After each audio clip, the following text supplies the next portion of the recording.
Today's podcast is sponsored by Fire Facilities Incorporated, expert engineers, designers, and manufacturers of steel training towers, burn rooms, and mobile units that are all made in the USA.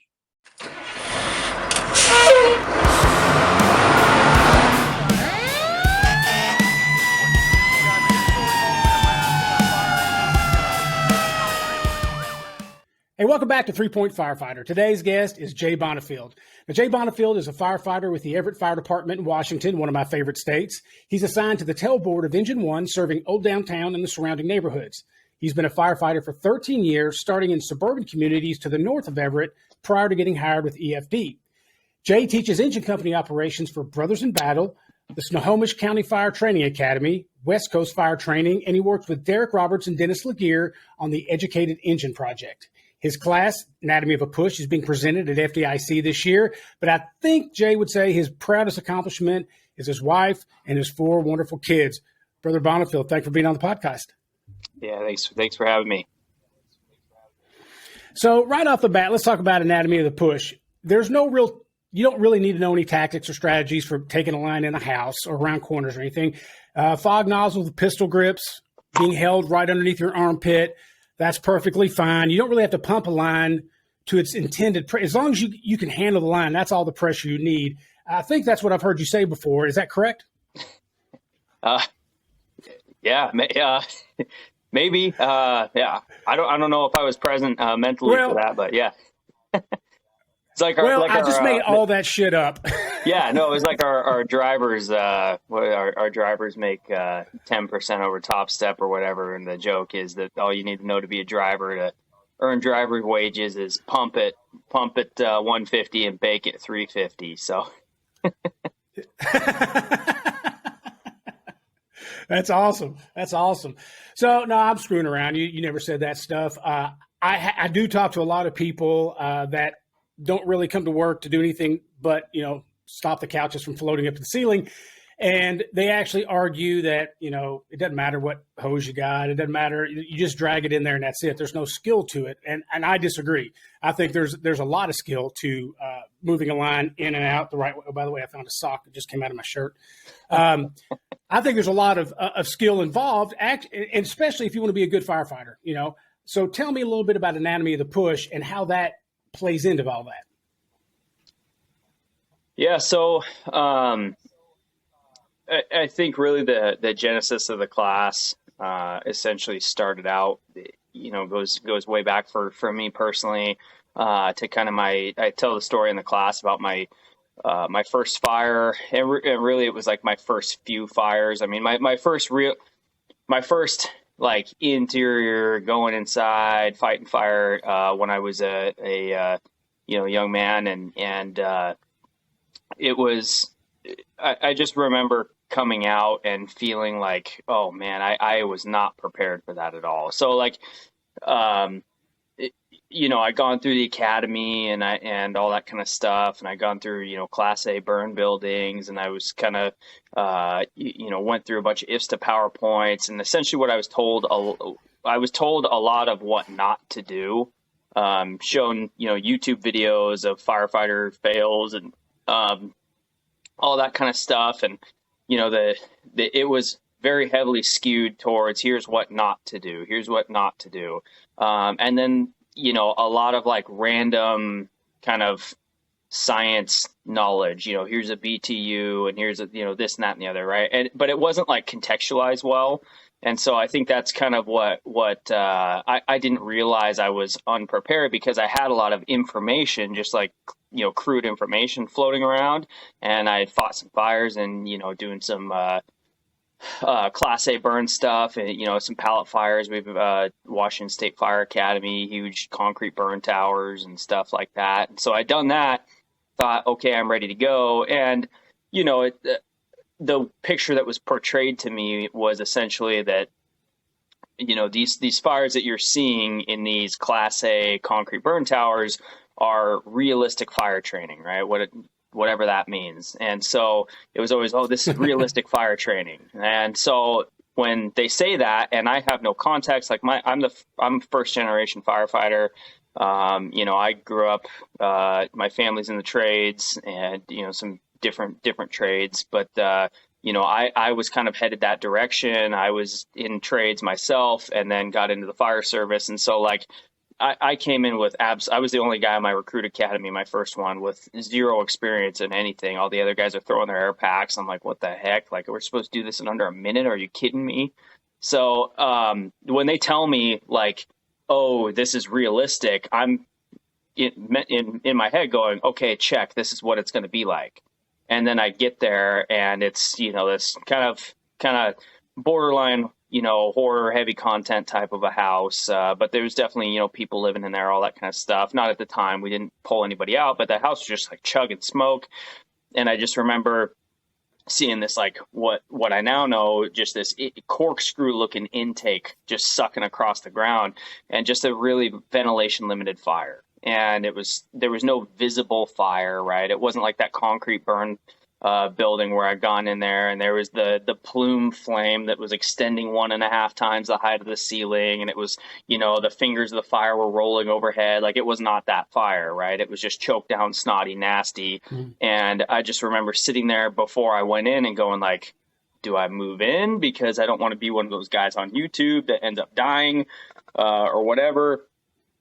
But I also don't want to be, called a coward for not going in. So I just decided to like suck it up, and I chose, certain death over dishonor. And I started making my way in, and, I could hear it. It was kind of warm. It wasn't like overbearing hot. It wasn't this big dramatic fire. But, just kind of sprayed some water, and, I've been taught, don't use water or else you're going to steam everything out. And, don't do this, don't do this, don't do this. Right. And so then when the fire went out, and I don't know at what point I really put it out, but eventually it just kind of went out because I was spraying water everywhere I could, and I ended up getting a lucky shot and was able to put the thing out. Things got better, reventilated. Later that night, I just remember sitting there back at the station being like, that was I felt so ill prepared. Like, all my training that I'd just gone through that I was so proud of and all that kind of stuff. I was like, nope, I have no clue what I was prepared for, but that wasn't it. So something's got to change. So that forced me, to start diving in on this, long journey of, seeking out good mentors, and just really looking for, like one strength that I think I had was that growing up, I was able to play some sports at some pretty high levels, and I was exposed to really good coaching. And so I knew what a good coach, I could like tell who was a good coach, right? And in my first my first introduction to the fire service, I didn't really have a lot of good coaches. I had a couple that were really good, but they didn't have like a ton of experience. But then when I met like Aaron Fields, I met him very early on when he started, doing some classes around here, and it was like, oh, that guy is a good coach. Like, whatever he's got to say, I want to listen to it. And he, is always, Aaron's fantastic about like citing his sources. Right. And that's something that, I try to carry on that I definitely learned from him, and like Captain Tanaka around here, these guys, they cite their sources. And so me as a student is sitting there listening and go, okay, it's awesome. This is fantastic. This is exactly what I need. And then I can go and like write down the names that they're citing and be like, okay, I want to go learn from that. Andy Fredericks, who's this Andy Fredericks guy? And, Jeff Shoup and like Jay Camella and who are all these, right? I had no clue. So, but then I start going down the rabbit hole. And so that's kind of the genesis of the class. I'm a tailboard firefighter. And so, that's been my 13 years of being a tailboard firefighter, from, kind of the suburban realm and now in a, urban fire department, and kind of being able to share my experience and my culmination of what I think works until now. So, and it's going to evolve over time. That class is never the same twice. So. Well, isn't that a sign of a good class, though? Because that means the instructor is still learning and also listening from the students and changing as needed? Yeah. My mentality on it is that it has to be that way. So for one, I never set out to be like to instruct. That was never and still to this day is not something that I have like I like teaching this stuff because it's fun for me, but I always told myself like the day that it becomes not a blast for me is the day I'm done with, I'm done, right? Like I don't, Right. I don't have, this is the one thing in the fire service that I feel comfortable like sharing information with other people. And Right. because of that, like it's the one kind of niche thing that I feel like I've got a good grasp on. That grasp, I'm like continually trying to refine it and evolve it and stuff. And through experience, like learning from people and then going to fires. And the other guy that I teach the class with, Pat Williams, we're on the same crew, and Pat and I have been good friends for long time. It's nice that we're on the same crew. We get to go to fires together and go back and say, hey, what did we learn from that? What did we learn from that fire? And, really refine this stuff. And so, that's part of my enjoyment that I get out of sharing that class with people is it's kind of my own personal like state of where I'm at with stuff. And so it's going to change a little bit over time and depending on kind of where my head's at that moment. So, and you know what, if it stagnates and that means that I stop playing with it, that means I should stop doing it. So tell me a little bit about the class. So if I was a student and I'm looking down the big rosters, I'm going down to FDIC and I'm reading the little descriptions and stuff.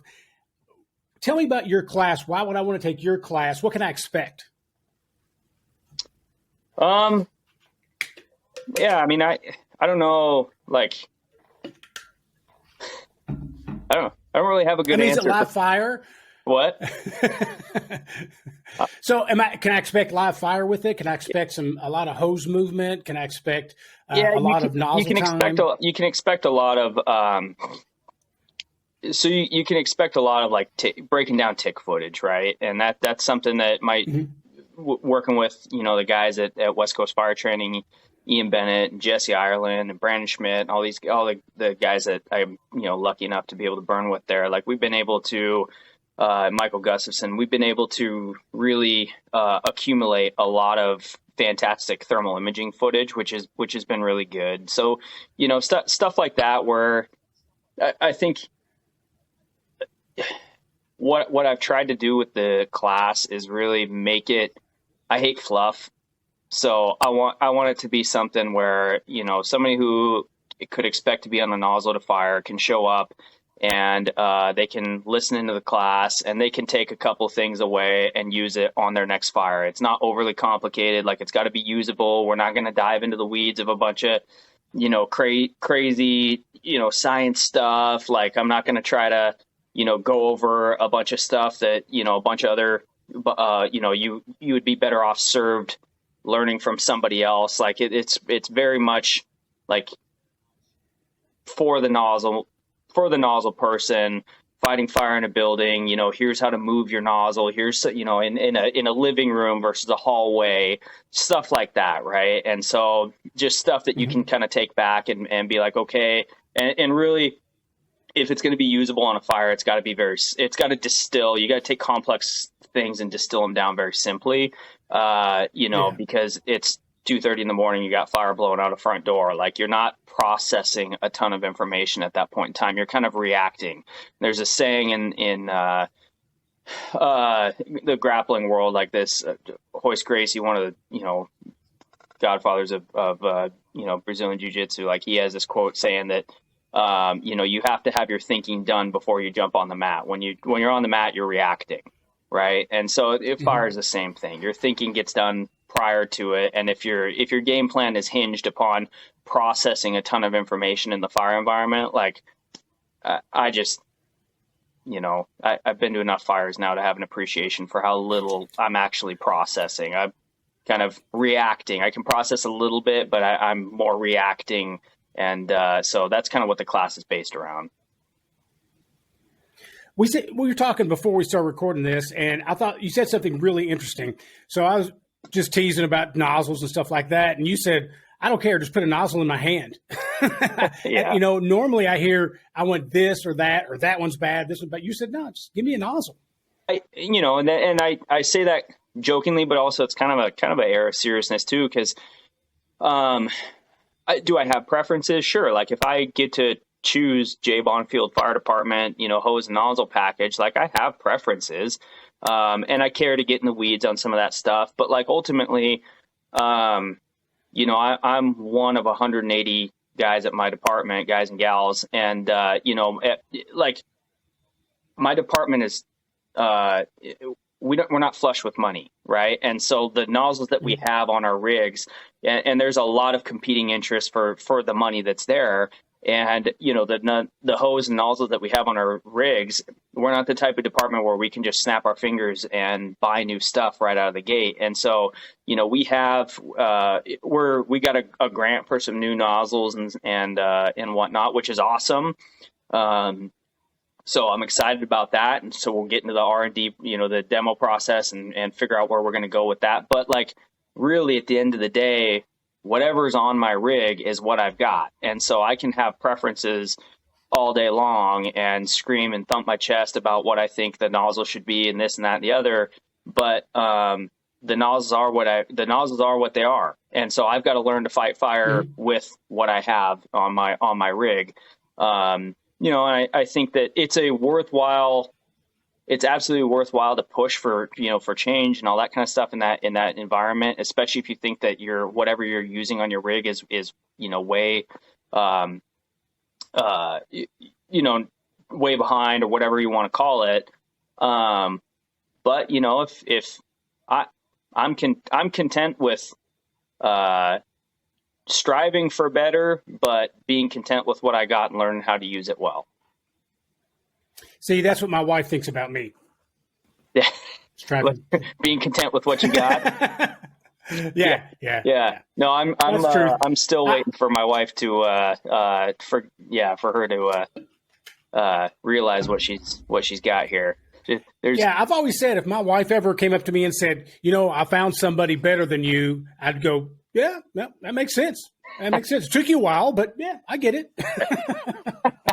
Oh yeah, I know. I was joking. I was sitting in an instant safety officer the other day or instant safety officer class the other day.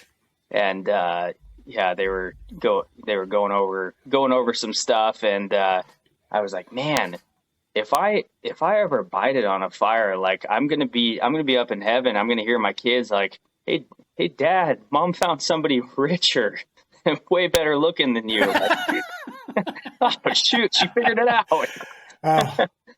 Hopefully it's not a truckie. Yeah, for the love of God, please no.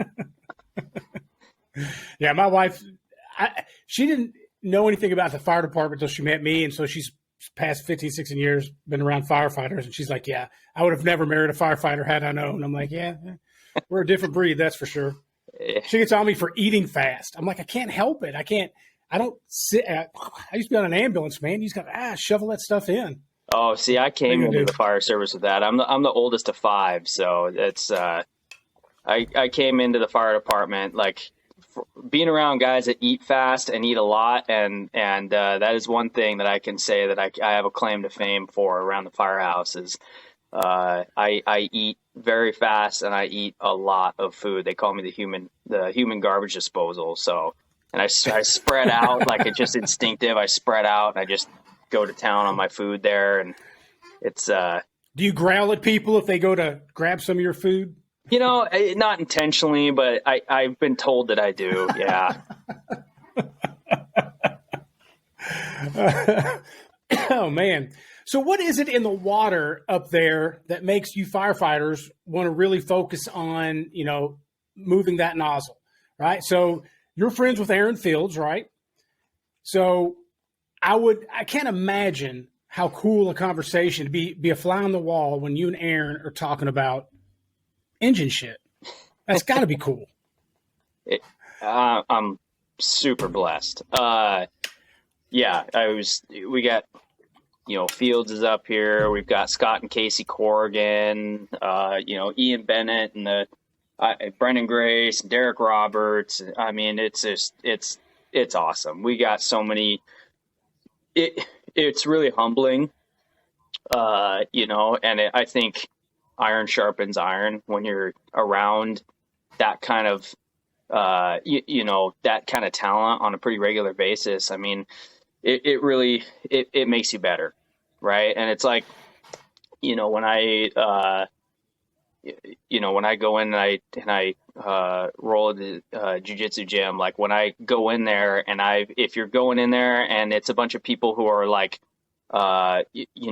really good, and you roll and you get your butt kicked a bunch and stuff like that. But then all of a sudden you're like, even though it feels like you're getting your butt kicked all the time because you're getting humbled all the time, all of a sudden you realize like, oh shoot, I've actually been getting like significantly better way faster.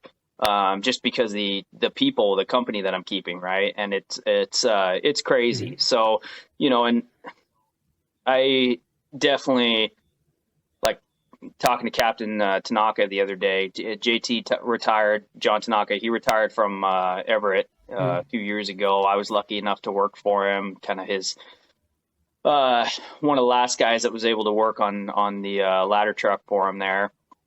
And so I really enjoyed my time with him, and he was a huge mentor. Kind of towards the end of his career, he wanted to do some truck time and kind of learn a little bit about the truck company stuff, because he spent so long on the engine doing hose stuff. And so, being able to go to fires with him, and in this area, he's kind of legendary in this area. And just be able to go out for coffee with him all the time and chat with him. And, I got the opportunity with a couple of guys, Brendan and Derek and Ryan Hopp, to be able to build the Snohomish County Recruit Academy, at least the engine company curriculum. And so when we did that, it was like we were able to, jump a ferry and go over and talk to fields, over in a coffee shop for a long time. I think we did that a few times. Obviously, talking to them on the phone all the time. Hey, Aaron, what do you think about this? What do you think about this? John, Scott and Casey Corrigan, like I think a lot of what I am in a lot of ways is, I got a lot of my hose movement in the way I move the line from Aaron.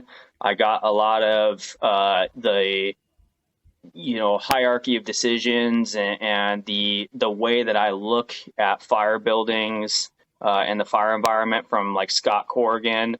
I got a lot of my fire behavior knowledge from that's John Tanaka. And how I look at like fire behavior and ventilation and stuff like that. And so between all of these different guys, pouring just tons of information in, it's pretty incredible. So and I just kind of look at myself as trying to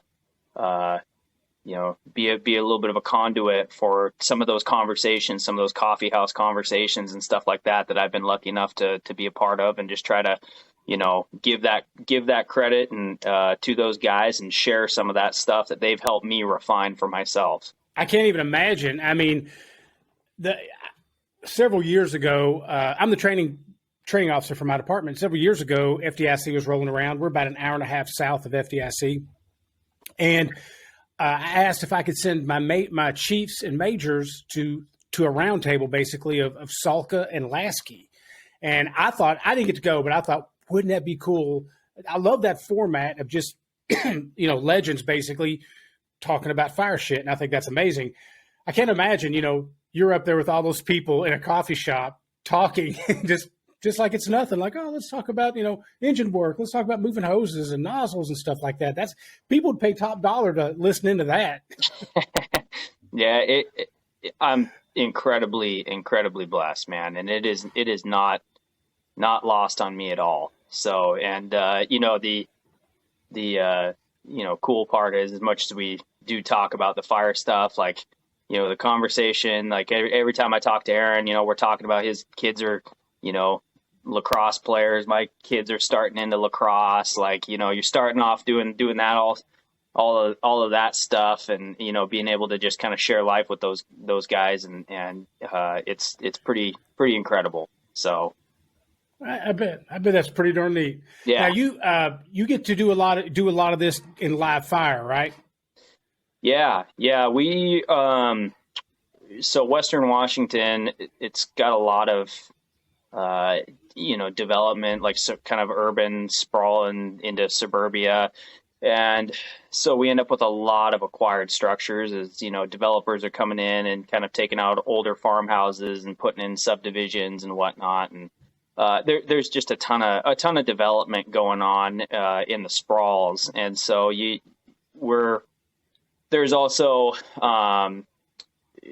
we work with some of the like Tulalip tribe and some of the tribal development that's going on as well. They've been great about getting us property. So we get a lot of just tons of acquired structures. And so trying to capitalize on that and be able to get footage of some of these acquired structure burns that we're able to do, and, get them out and share them with folks. Cause, one of the things that we talk about was like, man, I remember having conversations around, we call it the green table at work or whatever, the beanery, whatever you want to call it, having conversations around the firehouse with other guys and gals and being like, hey, this flow and move thing, they'd be talking about flowing and moving or something like that. And they're like, oh man, you're just going to, do this, you're going to do that. And you're like, no, it doesn't happen like that. It's not steaming me out or whatever. And they're like, and they can just say, oh, whatever. Right. And you kind of agree to disagree and you walk away. But it's like, oh, if I just had some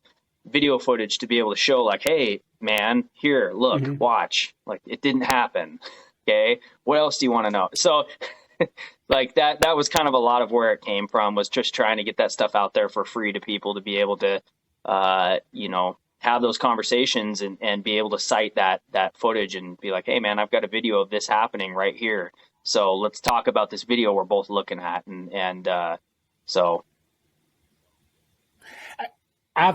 We had a ton of acquired structures a few months ago, earlier in the fall. And so we ended up doing like 60 live burns over a period of, I think, 2 weeks. And one of the things, being in there as often as I was, the repetition of watching the different streams to me was amazing. It was some of the best training I've had, because 9 times out of 10, somebody'd come in with a straight stream or a solid stream, depending on what they had, and they would move and flow, put out the fire, quick, efficient, and you get used to that. After a while, I get used to, here's what's going to happen. These guys are going to come in, blah, blah, blah.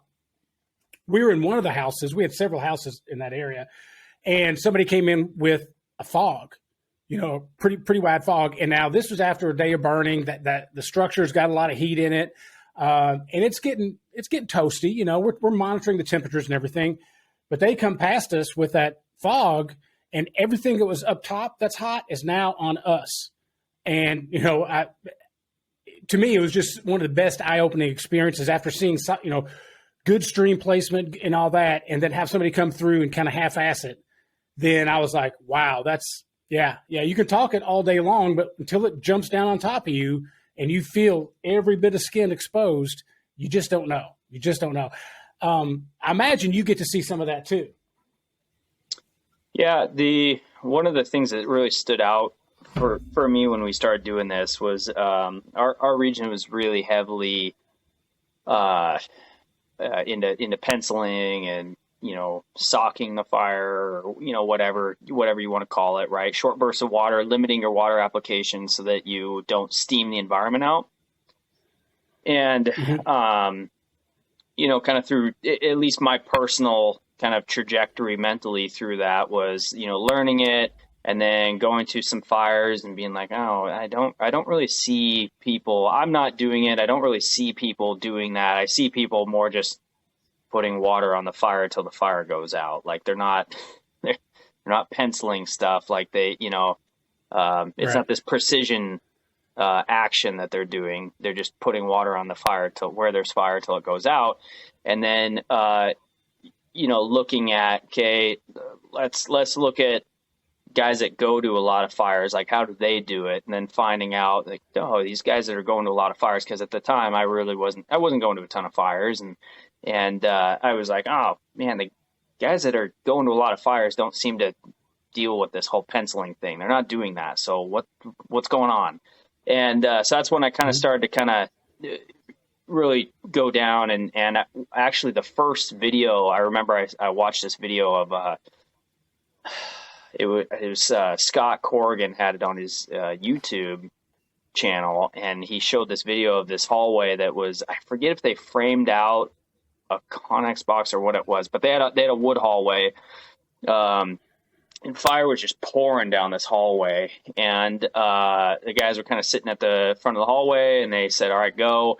And the guys opened up a line. It was, I think, a 15/16, and they just started moving the line, boom, boom, boom, and they just pushed in flowing while moving down this hallway. And I'd never seen flowing and moving before, but I had enough context at the time, and just kind of, it was one of those things where you know it when you see it. Like, I couldn't explain it, but I was like, oh, that's good. Like, what was that? Because I need to learn more about that.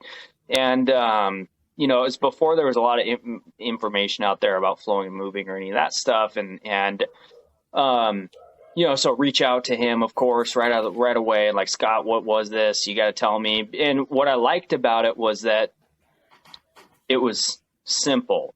And in this area at the time, it was like a sin to say like things should be simple, because simple was kind of equated with being dumb. But it's just not the same. It's a reality. You want your game plan when you show up to a fire. You want it to be simplified. Take those complex problems, those complex, algorithms, and distill them down to simple read and react decisions. You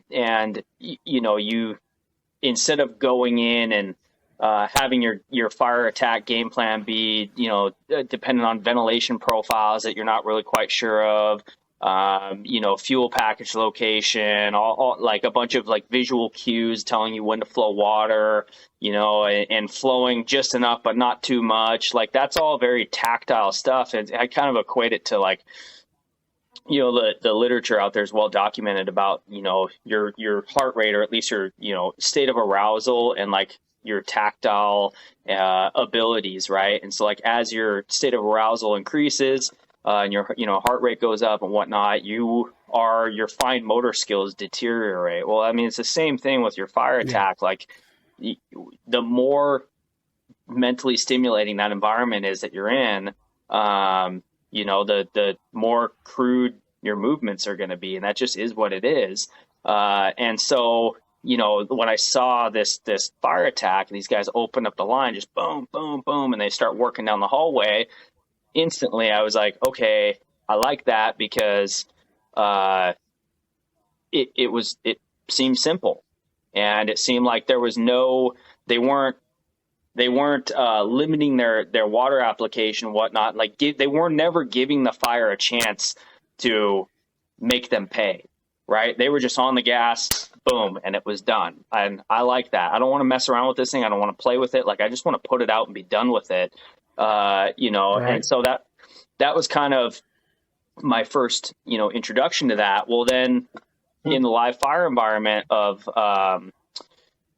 these acquired structures, fast forward years later, and, now there's information out there from UL and all this kind of stuff. We get these acquired structures.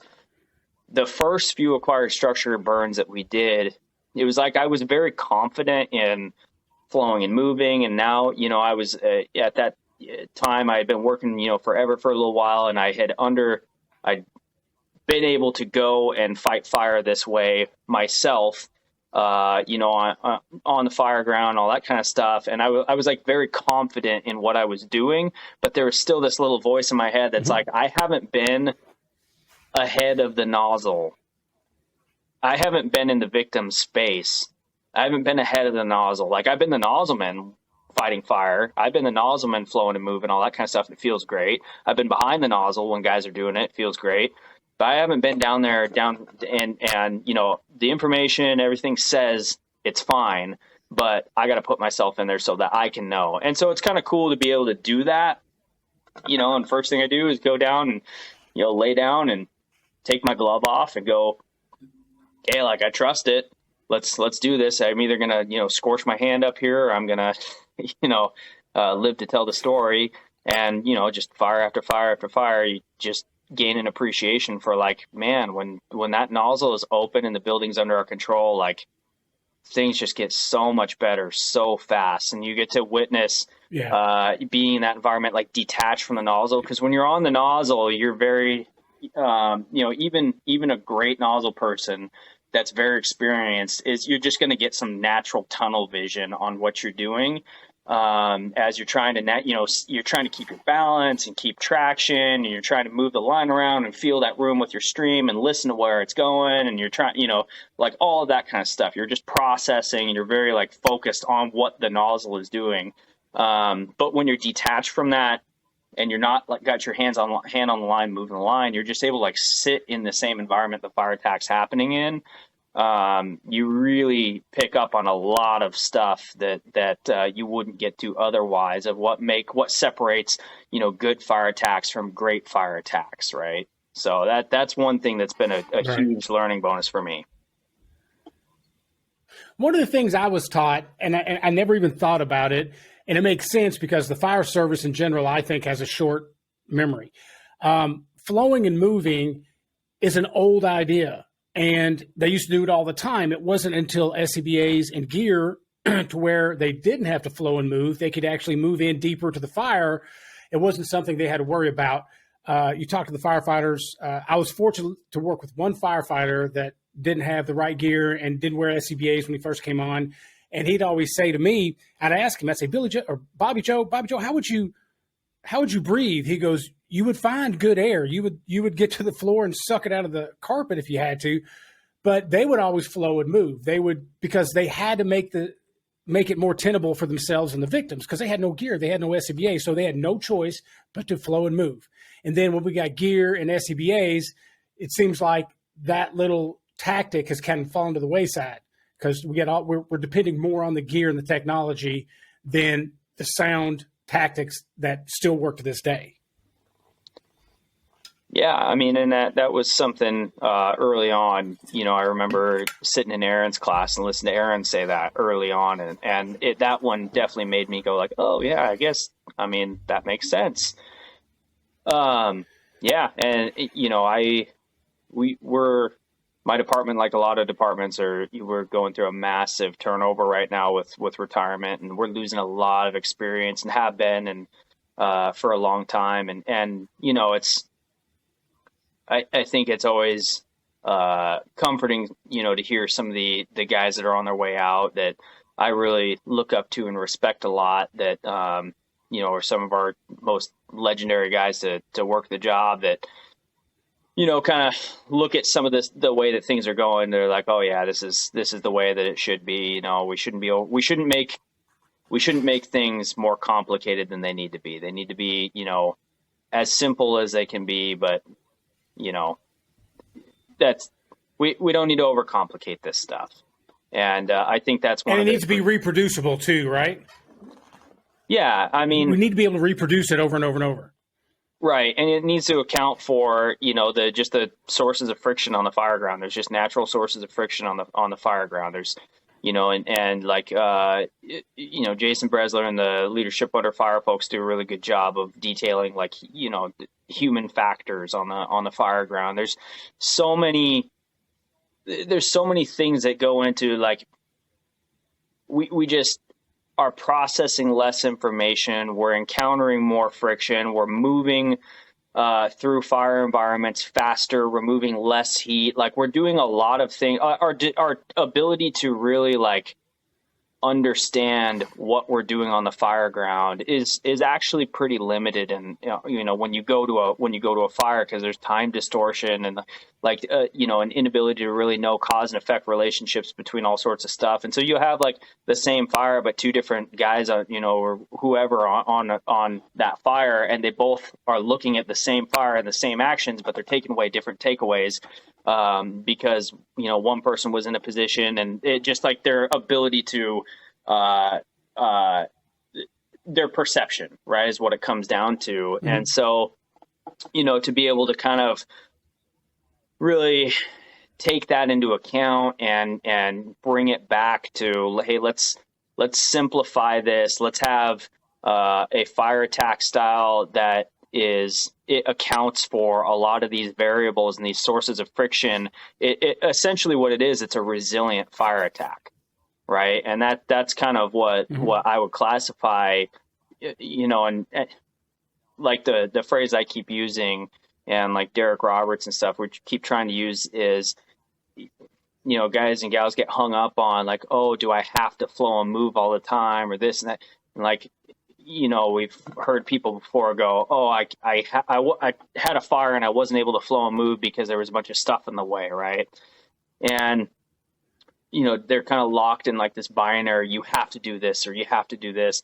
And really the phrase that we keep using is, hey, when you engage with the fire, you decide like now's time to open up the nozzle, start crushing this thing. Nozzle open more than nozzle closed, right? When the nozzle's open, the building's under our control. If you can leave the nozzle open all the way to the fire room, awesome, more power to you. But there are, there's couches in the way sometimes. There's, whatever, right? And so, like, if you have to distill it down to, open that nozzle, flow, move a few feet, shut it down, move over something, open it back up again, just get back on the gas fast, right? That's the moral of the story is more water than less water, more nozzle open than less nozzle open. Don't play with it, just crush it and be done with it. And so being able to, have that, it's just a much more resilient fire attack because you're not making it too complicated and too many different points where you've got to read and react, which depending on the person is that the performance is going to fluctuate greatly in that. And then couple that with the fact that, hey, like UL says, the more water flowing on the approach directly relates to more tenable conditions for firefighters and trapped occupants. So, open the nozzle and keep it open as much as you, when you do get to that point, you crawl in as far as you can or whatever. And you're like, hey, it's time to start fighting fire. Let's do this thing. You open that nozzle, keep it open as long as you can. There's one of the things, a couple of things that I've heard you talk about, and I'd like to talk to you about, is you've said programming a rhythm in your hose movement. Can you tell us a little bit about that? Yeah, so this is something that I've noticed and being able to definitely teach a lot of recruits for sure, but also for myself. So the best fire attacks that I've seen, that I've been a part of, that I've done, the best fire attacks pretty much are always the slowest. And so that's one thing. And the reason being is that when you're moving slower, there's a couple reasons, but when you're moving slower, you're flowing more, you're hitting more surfaces.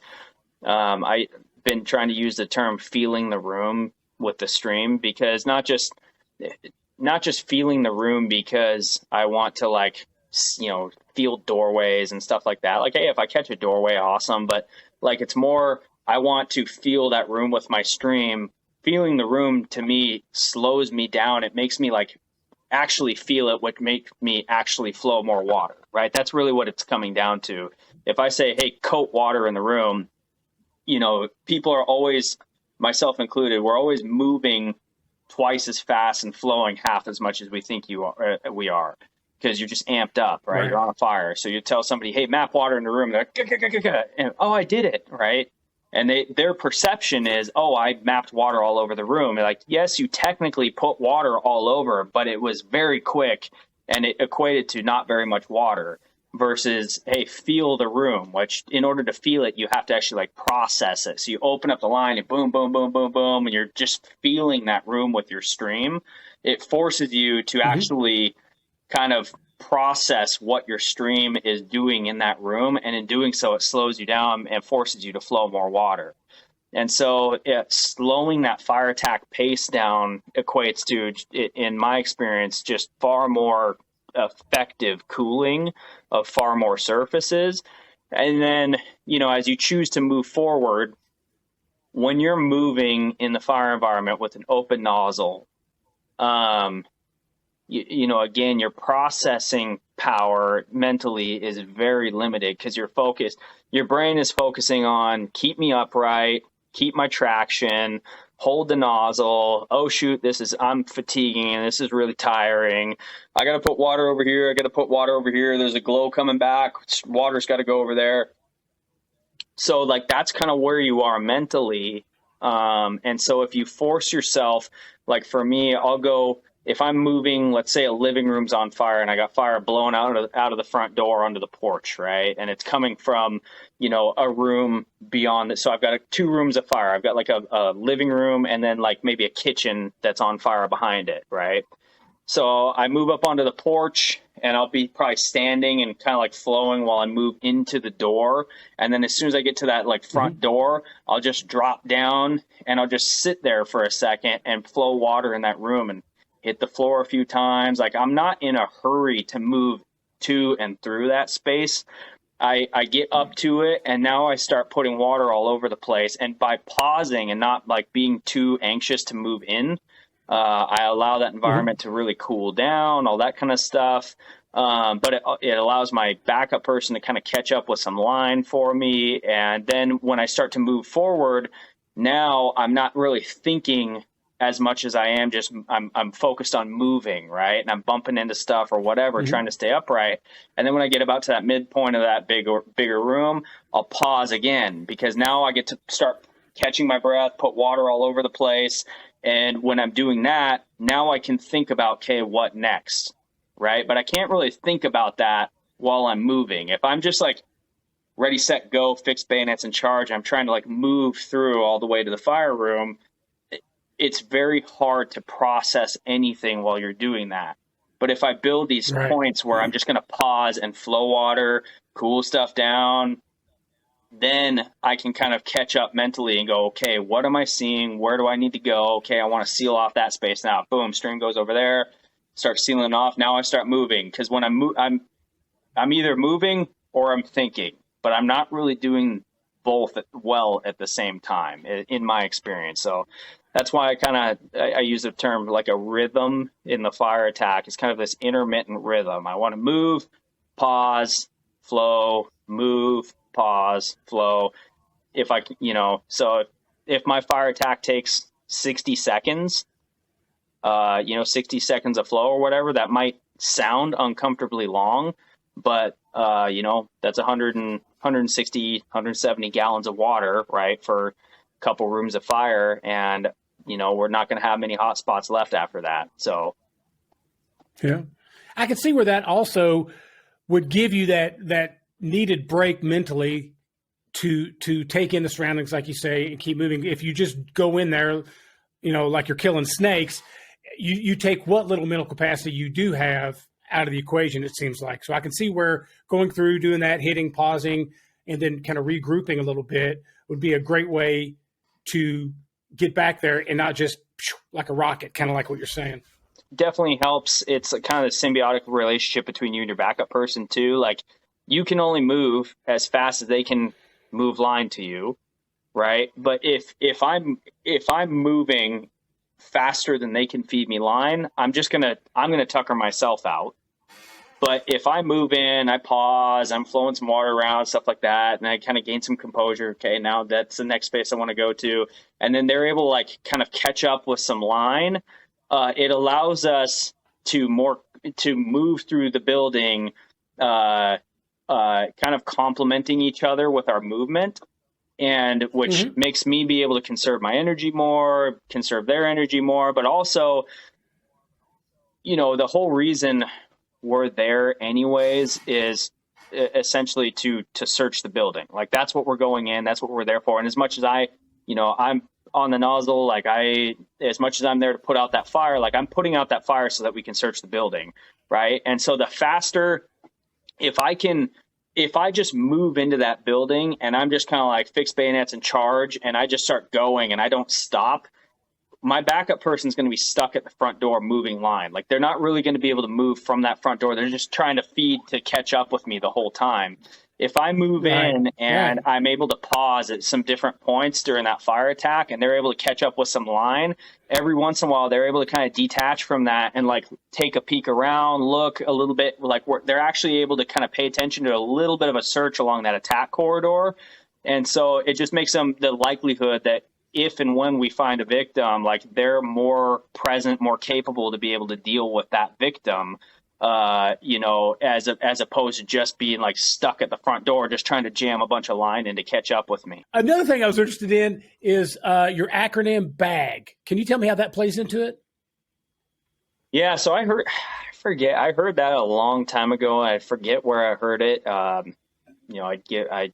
Whoever I heard it from, I wish I could remember because I want to give them credit for it. But it was a very simple way of kind of remembering the fire environment for me, and which I need simple. So where's the fire been? Where's that? Where it's going? And I kind of added a little bit of it for my own self.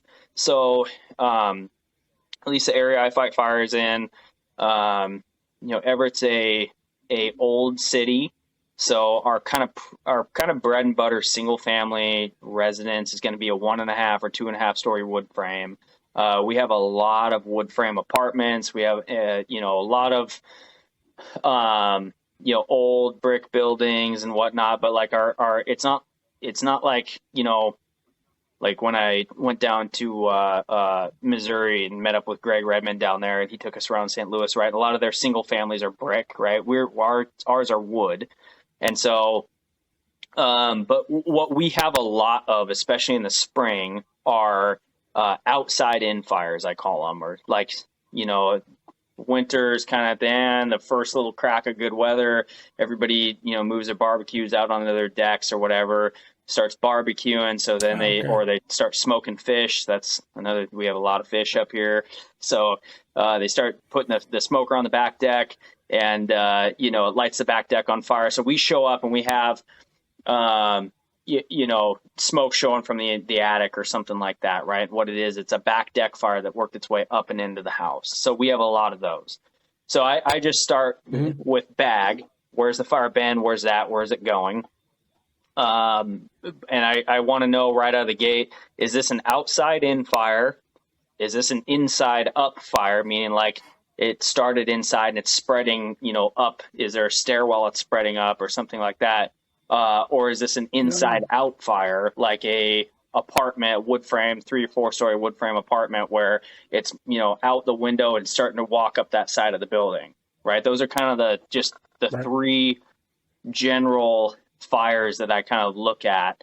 So is it a outside in, inside up, or inside out fire? And then, where's it been? Where's it at? Where's it going? So those kind of 3 ways are where it's been primarily. But then also take a look at the basement, because a residential fire, outside of, cardiac stuff, really, how are folks dying on residential fire ground? A, it's not many, and B, the thing that can bite you on the residential fire ground really is crawling over the top of a basement fire. So, if I can prevent that, if I can prevent that, then there's a pretty good chance. If I'm sure I'm not crawling over the top of a fire that's below me that I don't know about, there's a pretty good chance that I can get in there and get after a significant volume of fire. Like, I'm not too worried about collapse.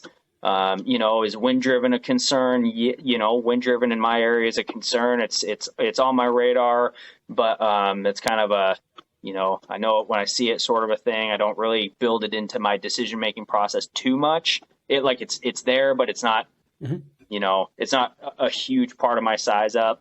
But yeah, and then where's the fire at and where's it going? And the way that I look at that is, for going, is it, especially multifamily, is it going to head up in that common attic space, the cock loft? And I got to beat feet to get there and make sure I crush this thing. Sometimes that means, having the driver throw some water on it from the outside to buy us time, in these like 3 or 4 story wood frame apartments. Sometimes for us, that's driver throwing some water up there to try to prevent it from getting into that attic space to buy us time to stretch, because it's just going to be a little bit of a prolonged stretch to get up to that top floor, to be able to get that unit that's ripping and get ahead of that thing. So we have to get ahead of those, or else it gets in that attic space and it's off to the races for sure, and we're gonna lose a good chunk of that. So, but when I'm inside, I'm always looking, as the nozzleman, I'm always looking for, what are the things I can do with my nozzle. Going back to that been at going is, every time I step off the rig, that's how I look at a building. Where's it been? Where's it at? Where it's going. And then where's the searchable space and how do I protect it? And then when I get inside, it's okay, where did I think the searchable space was, and how do I put my nozzle in a place that's going to protect and enhance conditions in that searchable space better? So things I pay attention to always are going to be common areas, like junctions between living spaces, bedrooms and kind of living space and whatnot. So if I can beat feet to that point, start using the reach of my stream and try to like stuff it back where it came from, and then just tons of hydraulic ventilation. I mean, like talking copious amounts of hydraulic ventilation. Like I'll hydraulically vent. I'll hydraulically vent until it's like I'm just completely exhausted, right? The more I can hydraulically vent after I knock that thing out, the better. But if there's a stairwell in that, like if it's a house fire or something like that, and there's a stairwell and I've got fire on floor 1, then, I want to protect that stairwell ASAP. I want to get some water up that stairwell ASAP to kind of cool that common area in the hall, in that stairwell, before I really move in and extinguish the rest of the fire that I've got. And then same thing, hydraulically vent as much as I physically can. So what is it with hydraulic ventilation in Washington? I'll tell you a little story. I think it's great. I'm all for it. But I was teaching outside of Tacoma, and it was a Class B prop, and it was a 1403 class. And I was outside for this, and my partner was inside. And every single time they put a knock on it, all of a sudden you'd see them ventilate outside. It's Class B. There is no smoke. It just boom. I was like, that's weird. My first time I saw it, I was like, well, that's weird. There's no smoke in there. Next time they did it. Next time they did it. Next time they did it. Everybody did the same thing. They put a knock on it, and they hydraulically ventilated. So I finally went over to one of the guys, and I said, let me ask you something. Why'd you do that? And I loved his answer. He said, well, it's the way we do citizens first. That's going to give our citizens the best chance possible. We knock the fire and then try to get as much smoke and heat out as possible. And that really stuck with me. Then I'm hearing you talking about hydraulically ventilate as much as possible. And I don't see a lot of it as much as I saw it in Washington State. So is that something that comes out of your academy? Is it, what's going on with that? Because it's a great thing. I love it. Yeah. So this is, I credit that one definitely to Captain Tanaka. When he and Rich Schroner and Juice, when they were up at the academy, these are 3 retired Everett guys that, I mean, man, they were just legends, right? And they're responsible for a good chunk of the greatness in the kind of Washington Fire Service. Like most of us that are on the job right now, we're probably trained by them in some form or another, which is just awesome. Like their fingerprints are everywhere. And one of the things that JT would have all the time that he just beat into us constantly up at the academy was Uncle Sven. So it's a cheesy acronym, but man, it just sticks with you. Sven. And it's make the fire say uncle like your little brother, right? So put a knock on the fire and then search the fire area, ventilate hydraulically to start, right? Check for extension, notify command. So that's kind of like, that's just beat into us from day one as this is your job as a nozzle. This is what you do.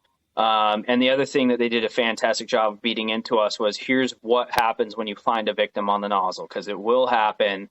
Here's what you do. Like, do not drop the nozzle unless it's the absolute last ditch thing that you can do. But get the nozzle between the victim and the fire.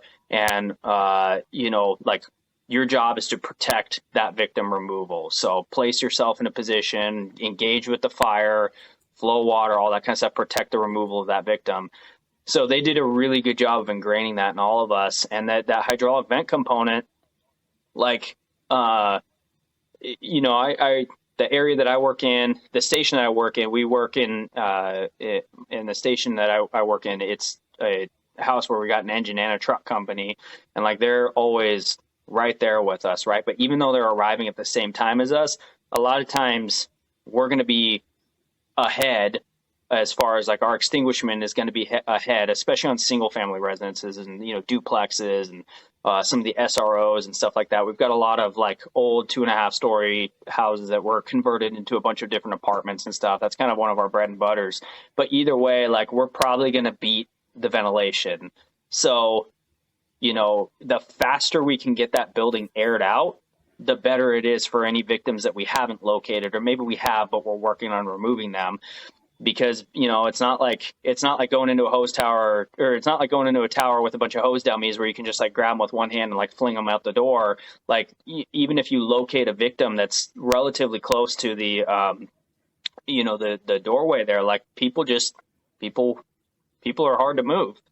And so the faster we can start airing that building out, the more aggressively we can ventilate it, the better. And that starts with hydraulic ventilation, just because I'm already putting the fire out. Like there's a window right there. Boom. All it takes, whether smoothbore, fog nozzle, whatever, I can start hydraulic ventilation and start that ventilation of that building. And then, truck company is going to start, cutting holes in roofs and breaking windows, and, search guys are going to be airing it out. Like we're going to progressively build to just like completely airing this building out.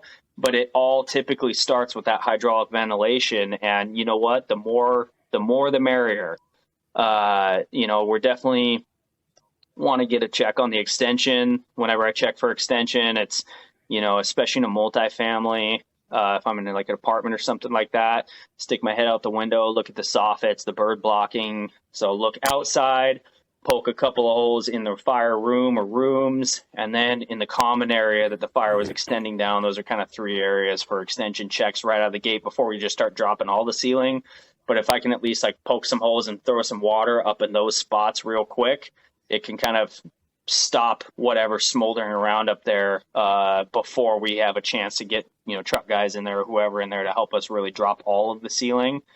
But yeah, I think having hydraulic ventilation is a part of like something that Washington's known for, even though it's kind of it may seem like a small detail. Like I'm really, really thankful that those guys started the ball on that, because, like a lot of stuff that's coming out of UL and whatnot now is really backing up the need for early hydraulic ventilation and call it aggressive hydraulic ventilation, whatever term you want to use, just like copious airing out of the building via hydraulic ventilation, and that UL is definitely supporting that. That's amazing. And I just love the idea behind it, that it's really, you're so focused on your victims, your community, your citizens, that it's ingrained in everything you do.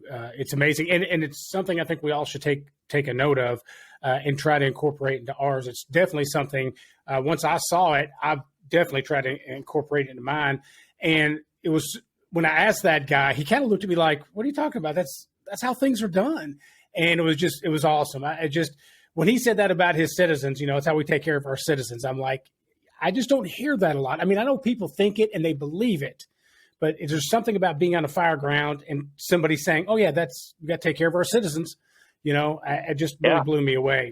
No, yeah. I was just going to say, I think that's a really good way of putting it. That's taking care of our citizens. I mean, you knock down a fire, and maybe you haven't found somebody just yet. Search team is working their way through the building, or whatever. Search crews are working their way through the building. They haven't quite found somebody yet. If we're leaving them sitting there sucking smoke for that much longer while we're high-fiving after the fire, like, are we doing what is best for that person, right? Absolutely. It's so easy, I think, in an ego-driven industry like ours, to find that we're putting ourselves ahead of the citizens. Now, it sounds weird, but what I mean is, like, if you're training and you go to training and you're just doing it for your company and your crew, but you don't have that thought in your head about a citizen, even though there's no dummies, there's no real victims. But if you take that thought and put it in your head every single time you do any kind of training, like, all right, this is for my community, this is for the victim, this is for little Johnny in his Spider-Man pajamas, 3 a.m.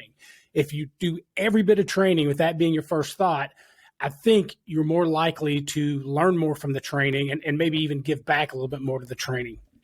Yeah, no, I absolutely agree with that. Yeah.